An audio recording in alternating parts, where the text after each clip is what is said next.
check this thing out. I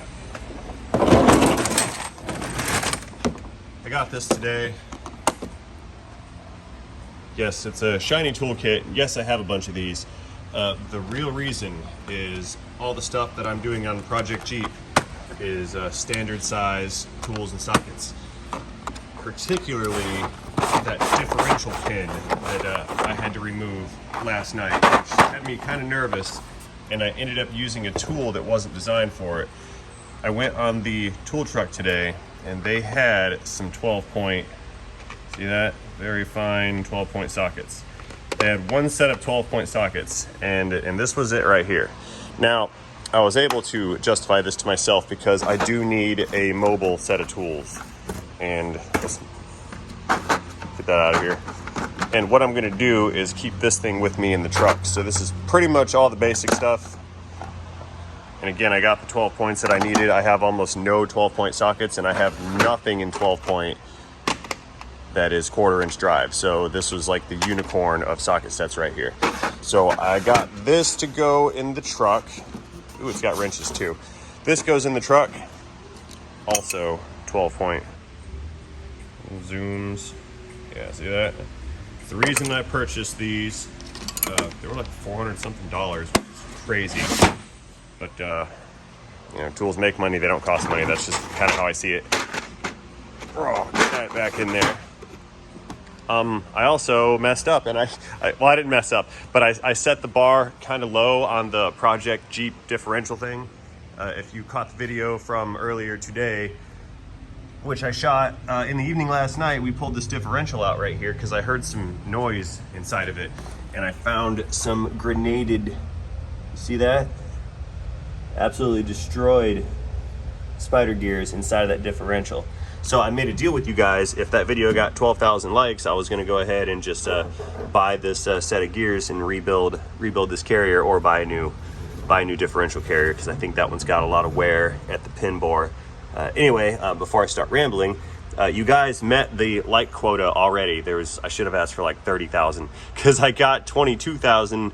So we're definitely going to get this thing fixed, and it's not going to cost the customer anything because he's already spent loads of money on some other stuff. I haven't even pulled the trans out yet, but we have to put a clutch in this thing also. So because of the help that you guys are rendering me, I have taken it upon myself to finance the rebuild on this rear axle. It's going to include some side bearings. I pulled those out last night. I found a bunch of metal in here, so all the bearings have been swimming in metal. Therefore, those are going to have to be replaced. So Project Jeep now rages on. And that moves us over into the part 2 of my offer, where I said if that video got 1,000 subscribers, I would, instead of just repairing that differential with a stock unit, I was going to install like a Yukon locker or a limited slip. Something aftermarket and a performance upgrade to the open differentials that this thing has. I said that at 1,000. Said something, I think 5,000 was going to get lockers up front, but I don't think we're going to get 5,000 on that video. 1,000 is definitely, and we're talking subscribers here, 1,000 subscribers is definitely within the reach, because so far I think 560 of you have joined the channel in order to see that Yukon locker go in. And I really appreciate that. That's really cool. I've never kind of pulled the audience to participate in a repair like that before, but I'm enjoying how this is working out. Actually, look at that. At the time of this recording, we're at 762 subscribers on that video. So we have almost reached the threshold where I'm going to, instead of repairing that, put in like a Yukon, or I mean, I'll shop around for, you know, what I think is going to work out best. But once we reach that 1,000 subs on that video mark, I'm going to go ahead and rebuild this with an upgraded unit, which I think is an excellent complement to the Project Jeep 1995 Wrangler restoration series. So preemptively, thank all you guys for participating in this activity with me. I'm enjoying that you guys are helping out and you're involved in this Jeep project. Oh, by the way, if you did not happen to catch that video, I will leave a link to it down in this video's description, and one at the very end of this video in like the center box, and I'll also stick a tag right up here right now, and those links will take you to that particular video where I pulled that differential apart and then and made the subscriber / like button offer. So if you have not seen that or have not familiarized yourself with Project Jeep, just go ahead and click that link and check it out and see what you think. Let me know. Anyway, I'm gonna close this video out. Thanks for watching this short one. Appreciate you guys being here. And as always, don't forget to have yourselves a great day. See you guys later. Oh man, one more thing I forgot. Aaron, A-Rod with Power Stroke Tech Talk is coming down to Florida this weekend. I've completely forgot to mention that earlier. Hang on, let me show you why. Stand by. Where is it? Where? Aha. There they are. There they are. Check this out.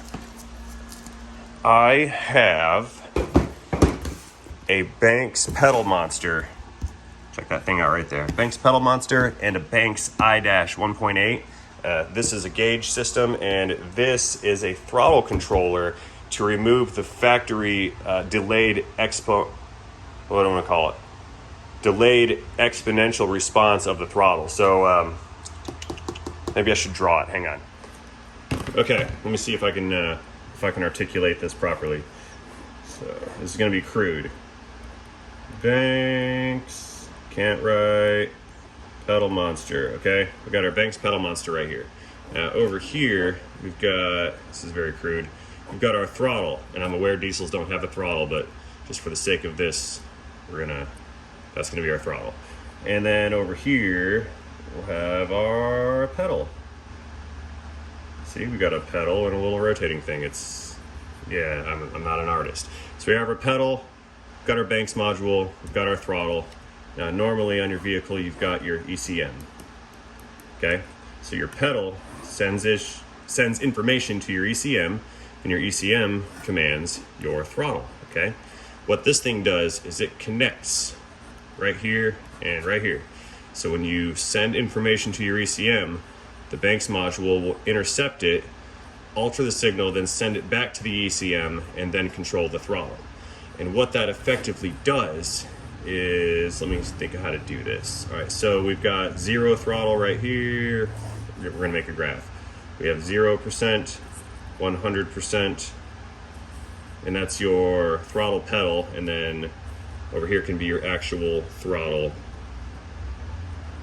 for your plate. So normally when you apply throttle, the graph is going to look like that. So you can apply 50% throttle on your pedal, but you're only going to get maybe 33% at the actual throttle on the vehicle. What the Banks module does is it creates a linear throttle curve. So when you apply 50% throttle, you're getting 50% throttle. When you apply 20% throttle, you're actually getting 20% throttle. So it eliminates this curve that is designed into the ECM, and it just gives you a faster throttle response. I hope, it makes it feel more controllable, and I understand it's customizable with the I-dash. So you can turn up or down this curve to your comfort level, or for towing, or for racing, or who knows what you want to do that for, but you can customize how the throttle feels to you with the Banks pedal monster, and I believe that's what this thing is for. So circling back, Power Stroke Tech Talk A-Rod is coming down to Florida this weekend, and we're going to install this on my Duramax and this, I think. And the reason he's going to do that is he has a Banks pedal monster. He is familiar with them, and he knows how they operate, and he is far more knowledgeable on such things than I am. And since he and I are friends, we're going to do this together. You know what? I'm tempted to. I wasn't going to open these until later, but since you guys are here and I know you want to know, I'm going to open these right now. We're going to check them out. No, this is not an unboxing video. This is just me sharing these devices with you. Come here.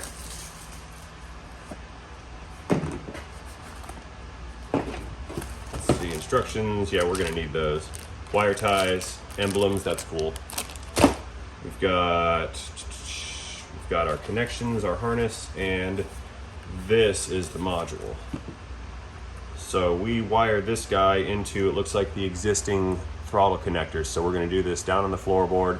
We're going to open up the throttle connection, plug these guys in.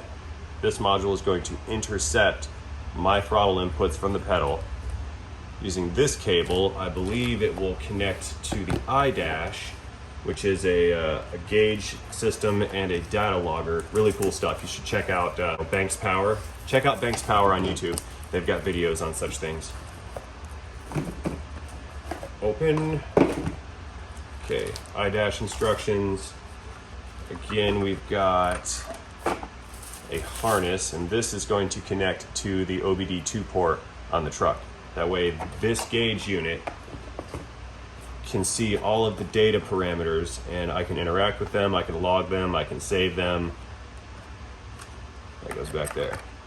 And I can also control the functions of the pedal monster with this gauge component right here. I think that's going to be really, really cool. So yeah, unboxing complete. That's what we're doing this weekend. If you are not familiar with Aaron, go ahead and check out Power Stroke Tech Talk with A-Rod. I will also leave a link to his channel down in this video's description. That's going to be below the Project Jeep links. Okay, I'm really going to go this time. Thanks again for watching. See you guys in the next one. End of transmission.